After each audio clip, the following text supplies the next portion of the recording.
नमस्कार, मैं ज्योति बाला आज आपको कक्षा 9th की पुस्तक क्षितिज का पाठ लहासा की ओर राहुल सांकृत्यान द्वारा लिखित के प्रश्न उत्तर बताना चाहती हूँ और इनको मैं बहुत अच्छे तरीके से आपको समझाते हुए एक्सप्लेन करना चाहती हूँ।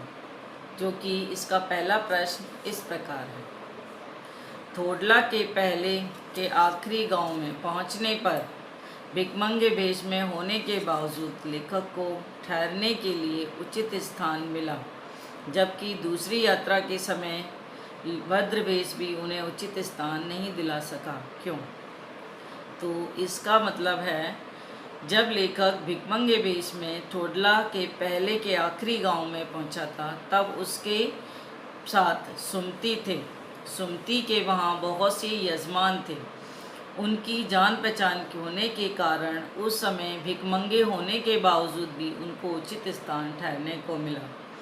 दूसरी यात्रा के समय जब लेखक भद्रवेश में था, तब उसे उचित स्थान नहीं मिला। इसका मतलब ये था कि वो उस समय वहाँ पर तिब्बत में देर से पहुँचा था और वहाँ के लोग शाम के समय छड़ पीकर अपनी होश और हवास खो देते हैं और उस समय की मनोवृत्ति के अनुसार भी वो अतिथि सत्कार का अभाव रहता है, जहाँ पर भद्रवेश होने के कारण भी वो उचित स्थान नहीं दिला सका और एक गरीब झोंपड़ी में उन्हें शरण लेनी पड़ी, जबकि भिकमंगे के वेश में भी उनको एक सही स्थान मिला और जहाँ ठहरने की पूर्ण व्यवस्था थी।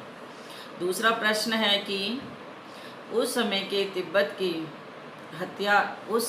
तिब्बत में हथियार का कानून ना रहने के कारण यात्रियों को किस प्रकार का भय बना रहता था। तो इसका मतलब है, उस समय के तिब्बत में हथियार का कानून नहीं था। इस कारण वहाँ के लोग, वहाँ के जो डाकू थे, वो लाठियों के समान बंदूकें लेकर रहते थे। कहने का अर्थ यह है कि जैसे लोग अपने पास सामान्य लाठी का प्रयोग करते हैं, उसी प्रकार से वे लोग अपने पास बंदूक और पिस्तौल रखा करते थे। तिब्बत की यात्रा करने वाले लोगों को वो लूट लिया करते थे और जान से मार दिया करते थे और बाद में उनके पास से जो भी सामान मिलता था तलाशी लेकर उनसे छीन लिया करते थे। मारने का एक कारण और भी रहता था कि या तो वो पहचान लें और या उनकी कंप्लेंट ना करें, इसलिए भी वो उनको मार दिया करते थे। तीसरा प्रश्न इसका है, लेखक लडकौर के मार्ग में अपने साथियों से किस प्रकार बिछड़ गया। लेखक लडकौर के मार्ग में अपने साथियों से इसलिए भी बिछड़ गया क्योंकि उसके पास जो घोड़ा था वो अत्यंत धीमी गति से चल रहा था और उसके साथियों के जो घोड़े थे वो तेज़ गति से चल रहे थे।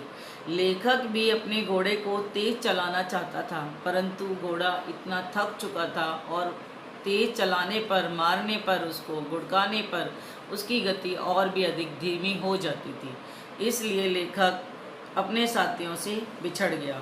दूसरा कारण ये था कि उसने गलत रास्ते का चयन कर लिया, जिस पर वो काफ़ी दूर जाने के बाद उसे पता चला कि लडकौर का दूसरा रास्ता था और वह जब वापस आया तब तक उनके साथी बहुत दूर निकल चुके थे।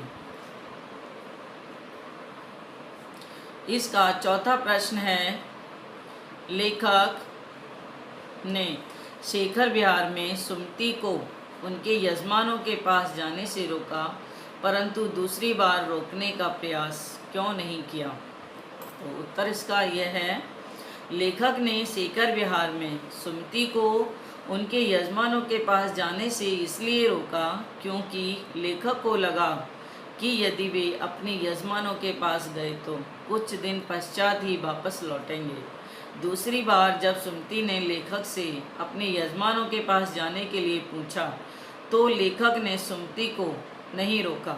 इसका कारण यह था कि दूसरी बार लेखक पुस्तकों में खो गए थे और वहाँ की पुस्तकों को पढ़ने लगे थे। इस कारण वह इस बात पर ज़्यादा ध्यान नहीं दे सके।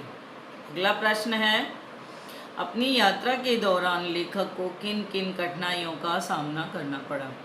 तो उत्तर इसका ये है, अपनी यात्रा के दौरान लेखक को अनेकों कठिनाइयों का सामना करना पड़ा, उन्हें बहुत सी कठिनाइयों से गुजरना पड़ा। भद्र और संपन्न होने के बावजूद भी लेखक को एक भिखमंगे के भेष में यात्रा करनी पड़ी। इसका कारण ये था कि उस समय भारतीयों को तिब्बत यात्रा के लिए अनुमति नहीं दी जाती थी। भिखमंगे के भेष में होने के कारण लेखक को ठहरने के लिए उचित स्थान नहीं मिला। लेखक को निर्जन स्थानों की यात्रा करनी पड़ी जहाँ पर डाकुओं का बसेरा हुआ करता था। लेखक की सबसे बड़ी समस्या ये थी कि निर्जन स्थान पर उसके प्राणों को भी खतरा था। जब लेखक अपने साथियों के साथ जा रहा था, उस समय उनका घोड़ा धीमी गति से चल रहा था, जिसके कारण वह अपने साथियों से बिछड़ गया और गलत रास्ते पर भी चला गया था। लेखक को बहुत ऊबड़ खाबड़ जगह का भी सामना करना पड़ा। यात्रा में बहुत सी कठिनाइयों को सहन करना पड़ा, तो जिस कारण वह अपने साथियों से बिछड़ गया, उससे अपनी यात्रा का कुछ समय अकेले भी सहन करना पड़ा, अकेले में रहना पड़ा। अगला है इसका प्रश्न, प्रस्तुत यात्रा वृत्तांत के आधार पर बताइए कि उस समय का तिब्बत समाज कैसा था? उत्तर इसका ये है, उस समय तिब्बत समाज काफ़ी भिन्न प्रकार का हुआ करता था। एक ओर जहाँ तिब्बत के लोग अनेक समस्याओं का सामना करते रहते थे, तो दूसरी ओर तिब्बत समाज अनेक परेशानियों से झेला करते थे, बिल्कुल मुक्त ना थे। उस समय का तिब्बती समाज छुआछूत, जात पात और जैसी अन्य समस्याओं से बिल्कुल दूर था। यहाँ तक कि वहाँ की औरतें पर्दा नहीं किया करती थीं। यदि कोई अपरिचित राहगीर घर के भीतर जाकर वहाँ की औरतों के साथ चाय बनाना चाहता था, तो वह भी उनके लिए सामान्य था। वो घर में अंदर तक भी वह जा सकता था। उसके समान ही लेखक चाय पी सकता था। एक प्रकार से ये भी दर्शाया है कि उस समय की औरतें दकियानूसी विचारों से अछूती थीं। दूसरी चीज़ यह भी है कि उस समय तक लोगों में आज के मुकाबले काफ़ी ईमानदारी भी थी। वहाँ की महिलाएं पर्दा नहीं किया करती थीं। अगला प्रश्न है इसका, मैं अब पुस्तकों के भीतर था, नीचे दिए गए विकल्पों में से कौन सा इस वाक्य का अर्थ बतलाता है? तो इसमें 4 विकल्प दिए गए हैं। इसमें से एक विकल्प सही है, जिसे आप चयन कर सकते हैं। तो इसका जो आंसर है वो ये है, लेखक पुस्तकें पढ़ने में रम गया था। बाकी 3 विकल्प इसके सही नहीं हैं। अगला प्रश्न है, सुमति के यजमान और अन्य परिचित लोग लगभग हर गांव में मिले। इस आधार पर आप सुमति के व्यक्तित्व की किन विशेषताओं का चित्रण कर सकते हैं? उत्तर है इसका ये, सुमति के यजमान और अन्य परिचित लोग लगभग हर गांव में मिले। इससे ये साबित होता है कि सुमति वास्तव में एक मिलनसार, ईमानदार व्यक्तित्व वाले इंसान थे। लोगों में उनका सत्कार का प्रभाव था और लोग उनकी इज्जत किया करते थे। वह बहुत ही ईमानदार व्यक्ति थे। सभी व्यक्तियों को आदर और सत्कार दिया करते थे। उनके साथ प्रेम भाव से वो मिला करते थे। अगला प्रश्न है इसका, हालांकि उस वक्त मेरा शेष ऐसा नहीं था। दूसरा इसका प्रश्न इस प्रकार है, हालांकि उस वक्त मेरा भेष ऐसा नहीं था कि उन्हें कुछ भी ख्याल करना चाहिए था। उक्त कथन के अनुसार हमारे आचार व्यवहार के तरीके वेशभूषा के आधार पर तय होते हैं। आपकी समझ में ये उचित है अथवा अनुचित, विचार व्यक्त करें। ये आंसर आप अपने तरीके से भी दे सकते हैं, परंतु मैं इसको समझाते हुए इस प्रकार आपको बताना चाहूँगी। हालांकि उस वक्त मेरा भेष ऐसा नहीं था। यहाँ पर लेखक कह रहा है कि उसका भेष ऐसा नहीं था कि उन्हें कुछ भी ख्याल करना चाहिए था। इस कथन के अनुसार हमारे आचार व्यवहार के तरीके वेशभूषा के आधार पर तय होते हैं, और ये बात सत्य भी है। हम जिस प्रकार की वेशभूषा ग्रहण करते हैं, लोग हमसे उसी वेशभूषा के अनुसार व्यवहार करते हैं। अतः हमें अपनी वेशभूषा का ध्यान रखना चाहिए, लेकिन इसके साथ साथ हमें अपने चरित्र का भी ध्यान रखना चाहिए। यदि हमारी सिर्फ वेशभूषा अच्छी है और हम कुटिल स्वभाव के हैं, तो भी लोग हमसे दूर भागेंगे, दूर रहना पसंद करेंगे। एक बार हमारा प्रभाव उन पर अच्छा डलेगा तो, किंतु दूसरी ही बार हमारी व्यवहार के कारण, कुटिल नीतियों के कारण वो हमसे दूर हो जाएंगे, और फिर वो हमारी वेशभूषा का उन पर कोई प्रभाव नहीं कर पड़ेगा।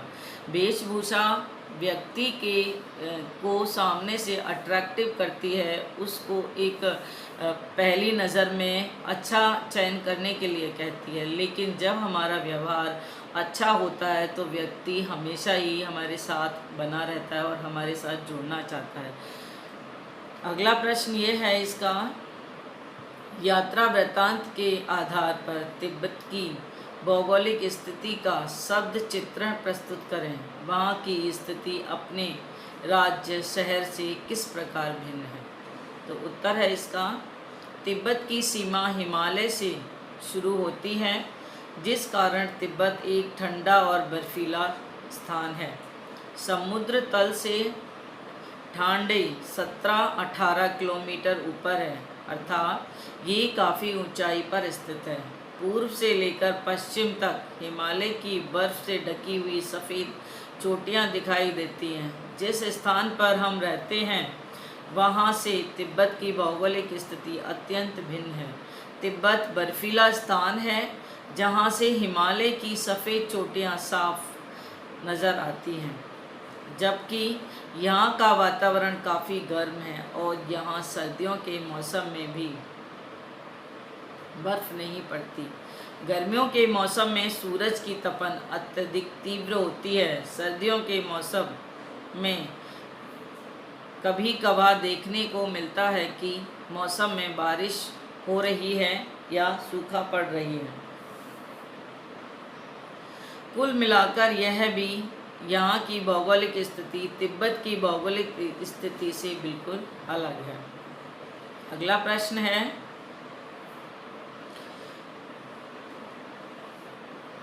आपने भी किसी स्थान की यात्रा अवश्य की होगी। यात्रा के दौरान हुए अनुभवों को लेकर प्रस्तुत करें। आपने सभी बच्चों ने कभी ना कभी किसी स्थान की यात्रा ज़रूर की होगी और उस यात्रा के अनुसार ही अपने अनुभवों को आप प्रस्तुत कर सकते हैं। तो ये प्रश्न आप अपने तरीके से करने की कोशिश करें। जहाँ पर भी आप यात्रा करने जाते हैं उसके बारे में लिखें और उसके बारे में बताएं, और इसको आप अच्छे ढंग से अपने आप भी कर सकते हैं। नमस्कार, मुझे आशा है कि आपको ये प्रश्न बहुत अच्छे से समझ आ गए होंगे।